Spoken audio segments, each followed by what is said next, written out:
Oh, this is rich. Please, I beg you.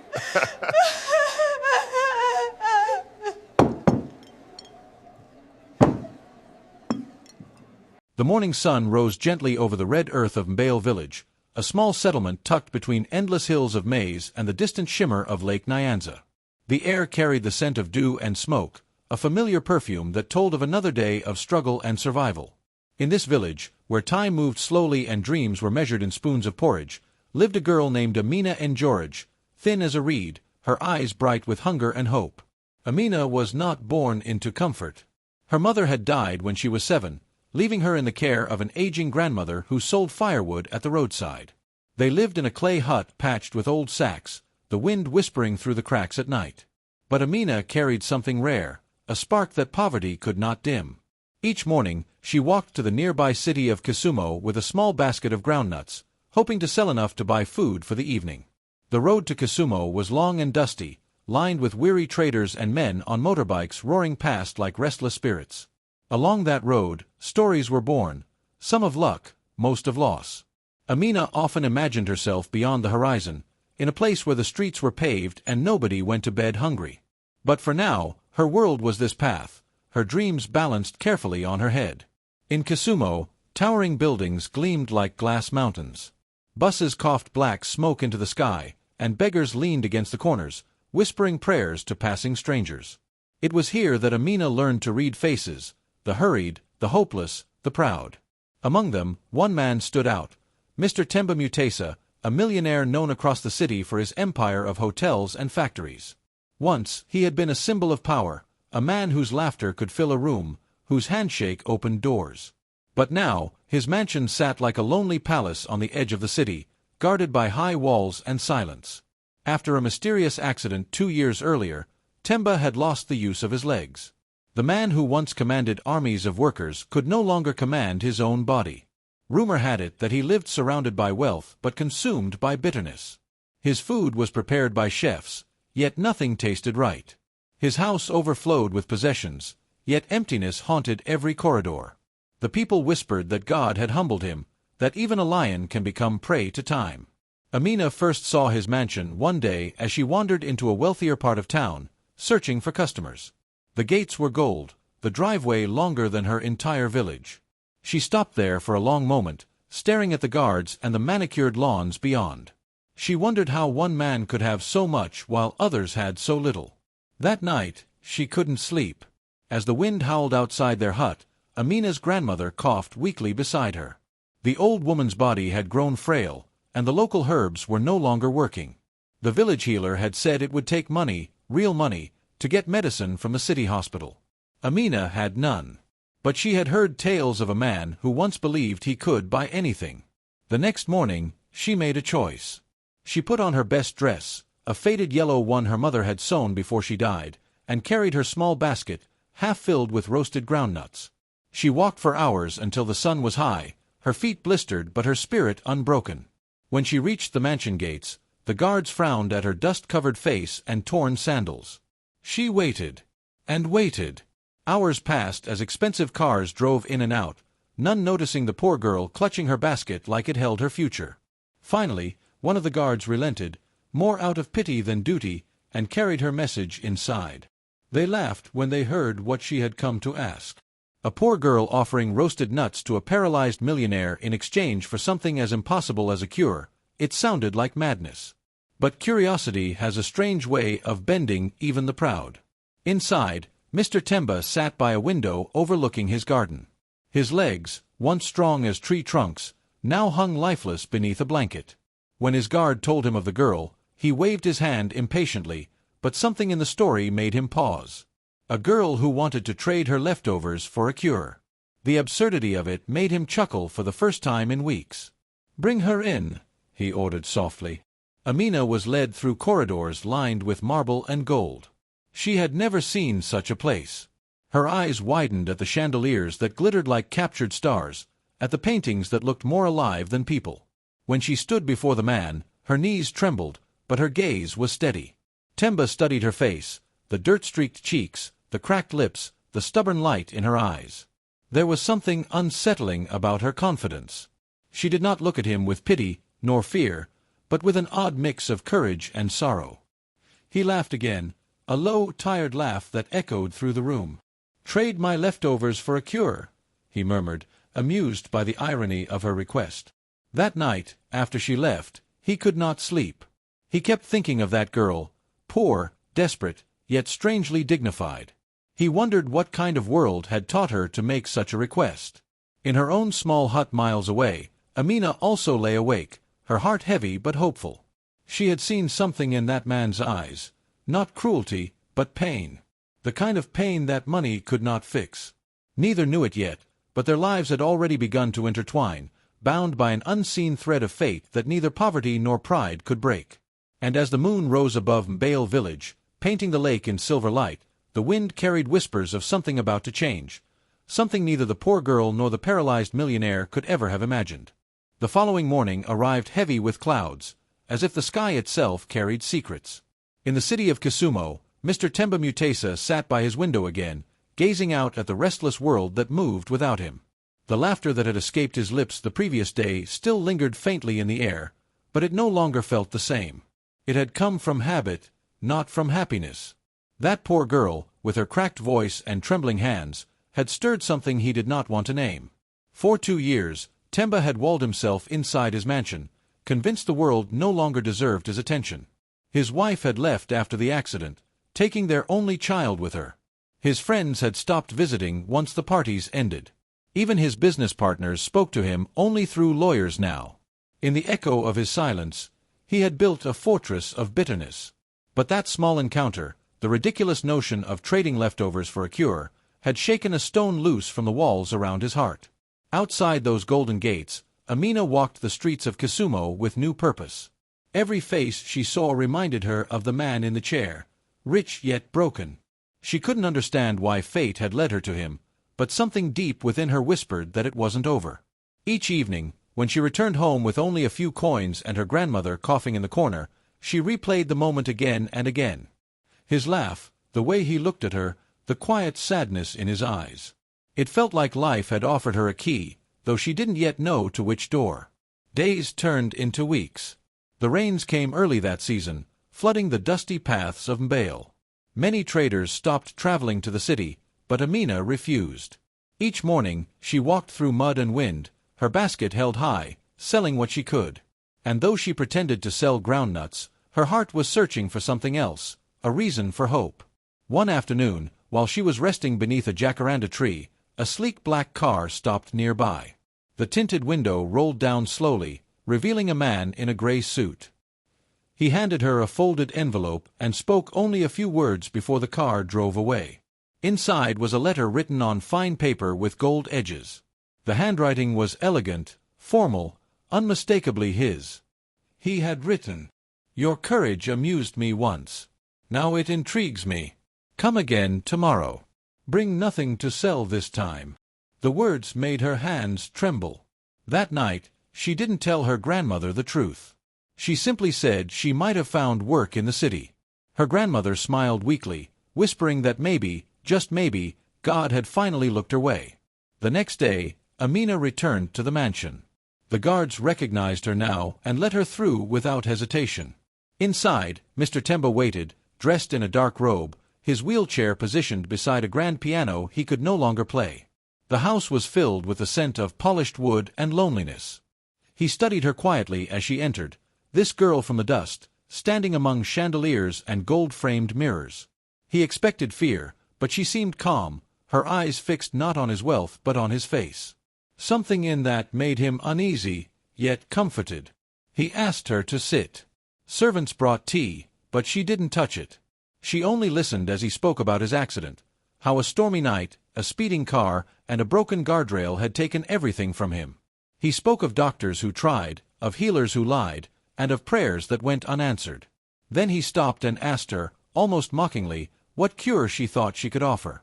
She answered not with science, nor magic, but with quiet faith. She told him that sometimes, what is paralyzed is not the body but the heart. That healing begins where compassion returns. Her words struck him harder than any medicine ever had.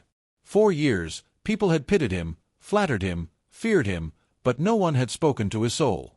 After she left, the silence of his mansion grew unbearable. He ordered his staff to prepare food and send the leftovers to the poor around Mbale village. It was a small gesture, one he convinced himself was charity, not emotion. But when he saw the photos later, barefoot children smiling, mothers blessing his name, something deep inside him cracked open. He began asking about Amina, who she was, where she lived, what she dreamed of. His driver told him of her grandmother's sickness and their struggle. Temba said nothing, but that night, he wrote another letter. It was short, simple, and carried by the same driver at dawn. Tell her I wish to see the woman who raised such faith. When Amina received it, her heart leapt. She borrowed a clean wrapper from a neighbor, washed her grandmother's face gently, and helped her dress. Though weak, the old woman insisted on walking. Together, they made the journey, the young guiding the frail, the poor entering a palace not built for them. Mr. Temba waited in his garden, the sun warming his pale hands. When he saw them, he felt something strange, envy for their closeness, for the way the old woman leaned on the girl with trust and tenderness. The meeting was short but powerful. Amina's grandmother spoke softly, her voice trembling like the wind in dry grass. She told him that wealth without gratitude is a prison, and that sometimes healing requires not medicine but mercy. He listened without interruption. When she finished, she placed a wrinkled hand on his and whispered a prayer. That night, as rain pattered gently on the roof of his mansion, Temba wept for the first time in years. His tears came not from pain but release, as if the poison of pride was being drawn out drop by drop. He began sending food regularly to Mbale. He funded the village well, repaired the school roof, and paid for medicine at the small clinic. Yet he insisted that Amina never thank him. He said it was not charity but repayment, for her words had awakened something he thought dead. But fate, as it often does, was not done twisting its thread. Because while kindness had returned to his hands, his heart began to crave something deeper, a reason to live again. And far away in her small hut, Amina too felt the stirrings of something she couldn't name, a quiet sense that her journey with the paralyzed millionaire was far from over. She didn't yet know that a secret hid behind his accident, one that would change everything they both believed about suffering, guilt, and redemption. The rains would soon wash the roads again, but this time it would not just be the earth that was cleansed, it would be their souls. The dry season came early that year, sweeping through Kisumu and Mbale like a restless spirit. The rains that once kissed the earth were gone, leaving behind cracked soil and the faint smell of dust. But for the first time in years, Mr. Temba Mutase's mansion was alive again. Laughter, soft and hesitant, drifted through the corridors as workers repaired old rooms and gardeners restored the forgotten fountain. It was as if life had begun to remember him. Temba himself had changed in ways no doctor could explain. His days were no longer spent staring at blank walls. He rose early, wheeled himself to the garden, and waited for Amina's letters, which came once every week, carried by his driver. They were simple notes written in careful, shaky handwriting, updates about her grandmother's health, the village's gratitude, and sometimes small dreams about her future. He read them again and again, memorizing her words like prayers. Each one reminded him that there was still beauty in small things, a sunrise, a clean well, a grateful child. Yet beneath his gratitude lurked a shadow he could not escape, a secret that had haunted him since the night of his accident. That night, long ago, had not been a random tragedy. It had been born from arrogance. He had been speeding through the hills after an argument with his wife. The rain had poured like vengeance, the road slick with mud. But what the world didn't know, what he had buried deep, was that his car had struck something before it crashed. Not another vehicle, not an animal. A young woman. She had stepped into the road too suddenly. He remembered the flash of her white dress, the sound of the impact, the scream swallowed by thunder. When he regained consciousness in the hospital, his legs were gone, and so was she. The police called it an accident, but her face had never left his mind. For 2 years, he had lived in silent guilt, convincing himself that wealth could drown sin. But each time he saw Amina, that illusion cracked further. Her kindness was a mirror, and in it, he saw his cowardice. There was something in her eyes, the same deep brown that haunted his nightmares, that made him tremble. One night, as he sat in his study staring at her latest letter, the truth began to form like a whisper in his chest. He sent for his driver, asking him to investigate Amina's past, who her parents had been, what happened to them. The man hesitated but obeyed. Days later, he returned with trembling hands and a file full of photographs. The truth struck like lightning. The woman he had hit that night on the lonely Kisumu road, the one whose body was never claimed, was Amina's mother. The file slid from his hands as tears flooded his eyes. The accident that had taken his legs had also taken her mother's life. The very girl who had offered him a cure for his pain was unknowingly the daughter of the woman he had killed. The weight of fate crushed him. He could no longer eat, nor sleep. His mind replayed the night endlessly, the headlights, the scream, the shattered glass. Every kindness he had shown Amina now felt like hypocrisy. How could he face her again? How could he tell her that the same man she had helped was the reason she had grown up motherless? Days passed in torment. Servants whispered that the master had fallen ill again, though no doctor could name the sickness. It was guilt, pure, burning guilt, that gnawed at his bones. Meanwhile, in Bale, Amina noticed the sudden silence. Weeks went by without letters, without the black car arriving with gifts or notes. Her grandmother grew anxious, fearing the worst.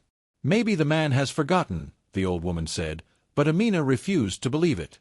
Something told her his silence was not forgetfulness, but pain. One morning, unable to bear the uncertainty, she took the journey herself. The path felt longer than ever, the sun hotter, the air heavy with dust. When she reached the mansion gates, the guards recognized her but hesitated. The driver finally came out and, after a long silence, said quietly, "He is not well." They let her in. Inside, the air felt different, colder, darker. The curtains were drawn, and the smell of medicine hung thick in the air. She found him in his study, hunched in his wheelchair, staring at nothing.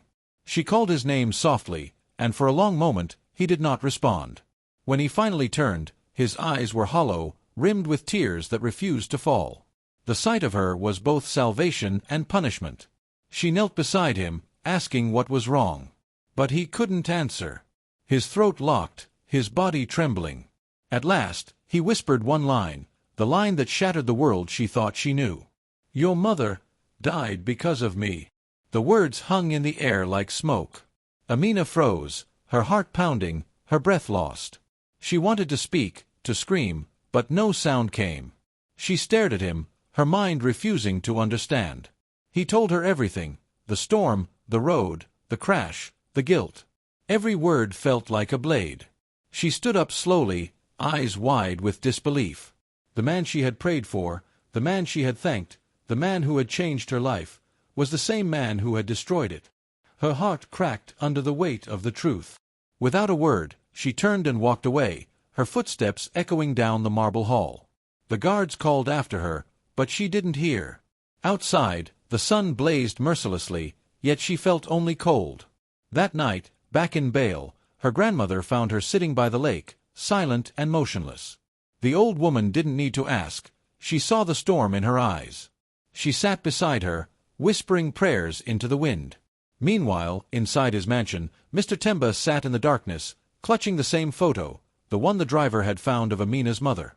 His tears finally came. He knew forgiveness was beyond what he deserved.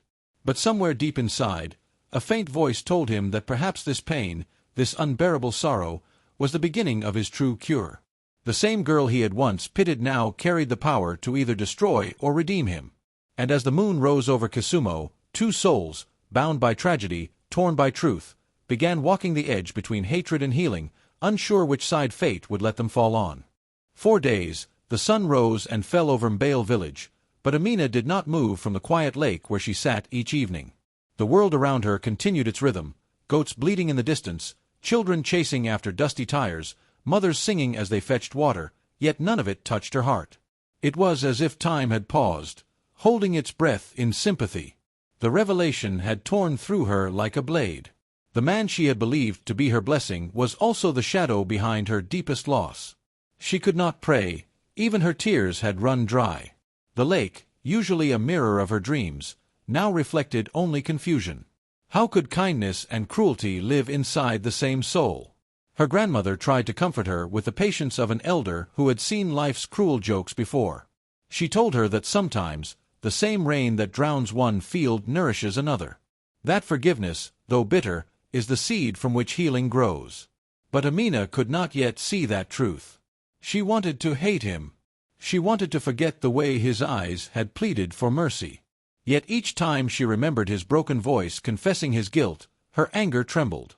In Kisumu, Mr. Temba Mutesa lived as though the world had ended. The mansion that once echoed with activity had grown silent again. He dismissed his staff, gave away his expensive suits, and spent hours in his garden, staring at the sky with hollow eyes. The burden of truth was too heavy to bear. The man who once ruled industries now felt smaller than the dust at his doorstep. His doctor said his condition was worsening, not his legs, but his spirit. His blood pressure fell, his body grew weak, and his mind slipped into long silences. When he spoke, it was only to ask about the girl. Each time, the answer was the same: she had not returned. Days became weeks. The loneliness became unbearable. In a moment of desperation, he wrote one final letter, a letter sealed with trembling hands, carried by the same driver who had once delivered his pride and now carried his repentance. It was short and simple, but every word was soaked in sorrow. If I could trade my breath to give her peace, I would. But I am still alive, cursed to remember. I do not seek forgiveness. I only wish she knows that I finally understand the true price of a life. Tell her I thank her for the cure she already gave me, a heart that feels again. The driver found Amina at the lakeside and gave her the letter without a word. She held it for a long time before opening it, afraid of what it might say. When she finally read it, her hands shook. The words were not excuses. They were confessions, carved from a broken soul. And for the first time since hearing the truth, she cried. Not from rage, but from the realization that pain, too, can be honest. That night, she dreamed of her mother, standing in a field of golden light, smiling, her hands outstretched. When Amina awoke, her pillow was wet with tears, but her heart felt lighter. The bitterness that had poisoned her veins was softening. She knew what she had to do. The next morning, she set out for Kisumu again. The road felt different this time, not as cruel, not as endless. She carried no basket, no goods to sell, only the fragile courage of a heart learning to forgive.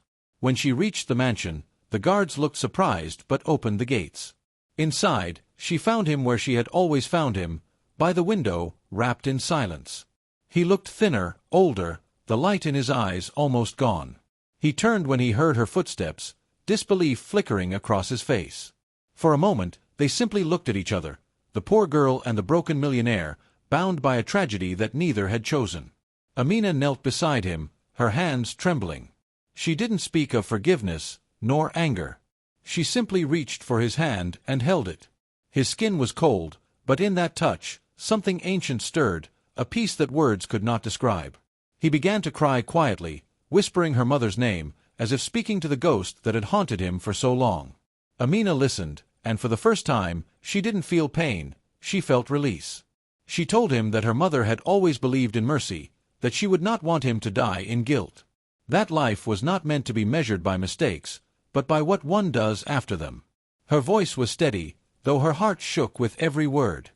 He looked at her, his lips trembling. "How can you forgive me?" he whispered. She smiled faintly. "Because forgiveness is the only cure I can offer." In that moment, something extraordinary happened. A gust of wind swept through the open window, lifting the curtains like wings. The sun broke through the clouds, casting a golden light on them both. For the first time since his accident, he felt warmth spread through his body. Not physical healing, but something deeper. His spirit, long paralyzed by guilt, began to move again. He closed his eyes, letting tears fall freely. "Then I am cured," he murmured. From that day, a quiet transformation began. He reopened his businesses, but this time not for profit. He built a rehabilitation center in Bale, a place where the poor, the sick, and the broken could find healing without cost. He named it the Amina Foundation for Renewal. The villagers called it a miracle. A millionaire who once ignored the cries of the poor now spent his days among them, listening, helping, and learning. Though his legs never walked again, his heart traveled farther than it ever had before. Amina became part of the foundation, organizing the work, caring for patients, helping widows, and teaching children. Slowly, she came to see that forgiveness had not only freed him, it had freed her too. Their bond grew not from pity but from purpose. Together, they rebuilt the broken, one soul at a time. And though whispers of the past sometimes returned, they no longer carried pain, only remembrance. But fate had one last test to give, one that would seal the lesson of their journey forever. Because healing, as both would learn, is never complete until love has been tested by loss. The morning air over the new Kibra Health and Hope Center shimmered with a quiet kind of joy. Banners of bright orange and green hung over the gate, where children played with balloons made from recycled plastic, and nurses in clean uniforms smiled as they welcomed patients. 5 years had passed since Amara's act of impossible faith, and yet the story of that day still echoed across Nairobi like a song that refused to fade. Inside the courtyard, a bronze statue stood tall. It showed a young woman kneeling beside an old man in a wheelchair, her hand extended toward him, a look of compassion in her eyes. The plaque below read, "Compassion cures more than medicine ever can. In memory of Amara Nwosu." Yes, she was gone. The day after she donated her spine marrow for Lamine's full recovery, her body went into irreversible shock. Her fragile health, already strained by years of hunger and stress, couldn't bear the surgery's toll. But before she slipped away, she whispered something to Lamine. "If I die, it only means my body's tired. My purpose will live inside you. Promise me you'll help those like me, those the world forgets." Her words broke Lamine's heart into 1,000 pieces. The man who once mocked a poor girl for asking him to trade leftovers for a cure, now stood at the edge of eternity realizing she had traded her life to cure his soul. The next few months changed everything. Lamine sold 3 of his luxury cars, donated his city mansion to an orphanage, and poured the rest of his wealth into building the Health and Hope Center, a place where anyone, rich or poor, could receive treatment, counseling, food, and education for free. But this wasn't just a hospital. It was a movement. He traveled across Kenya and Uganda, sharing Amara's story, urging other wealthy individuals to trade their leftovers for life. He would say, "I once believed my millions defined me. But a girl with nothing taught me that worth isn't measured in what we have, it's measured in what we give." People wept when they heard him speak. Some donated food. Others funded schools. And slowly, Africa began to whisper a new phrase. The Amara Way. Every year, on the day she died, Lamine visited the orphanage where Amara once lived. The children would gather around him as he told her story again. How a poor girl who had no reason to hope became the spark that healed a broken man and inspired a continent. He would end every telling with a quiet prayer. "Let there be more like her, Lord. Let there be more Amaras."